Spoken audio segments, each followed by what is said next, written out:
you can see a few interesting things. Right at the back here, we have the optic nerve, which is carrying that electrical signal to the brain. We've got these purple things here, which are the muscles which help you to move your eyes around in all sorts of different directions. And at the front, we have this structure called the cornea. So it's a bulge which sticks out, meaning the eyeball isn't perfectly round, but it gives an added layer of protection. And the white part here is called the sclera.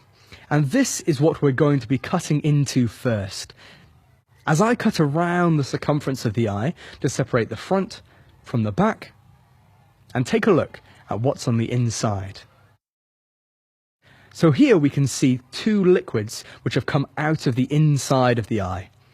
This runnier liquid is called the aqueous humour, and this jelly-like substance is called the vitreous humour.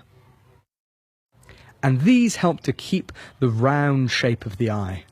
Now these black things here are the retina cells. These are a layer of light-sensitive cells at the back of the eye. The retina detects the image focused by the cornea and the lens, and the retina is then connected to the brain via the optic nerve. But after you have frozen and defrosted the eye, these cells become detached. So you have two different kinds of retina cells. You've got rods, which are light sensitive and allow you to see well in dim light, and you've got cones, which allow you to have colour vision.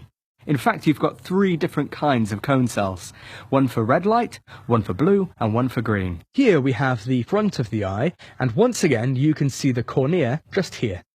But if we turn this around, on the inside we can now see the coloured part of the eye, called the iris. So the iris is a muscle which controls how much light enters the eye. So if you're around lots of light, then it will close down, making the hole here, called the pupil, very small. But if you're in dark conditions, then it will open back up, meaning more light can enter. And this is the lens. It's what creates the image which falls onto the retina. It also allows you to focus on objects at different distances. So if you're looking at something far away or close up, this will change shape to allow the image to focus in the right way. So the lens focuses the light which falls onto the cells in the retina, sending the message down the optic nerve you can see here. The signal passes through, going directly to the brain.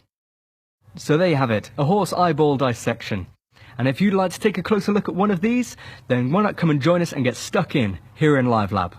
If you'd like to see more insides on the outside,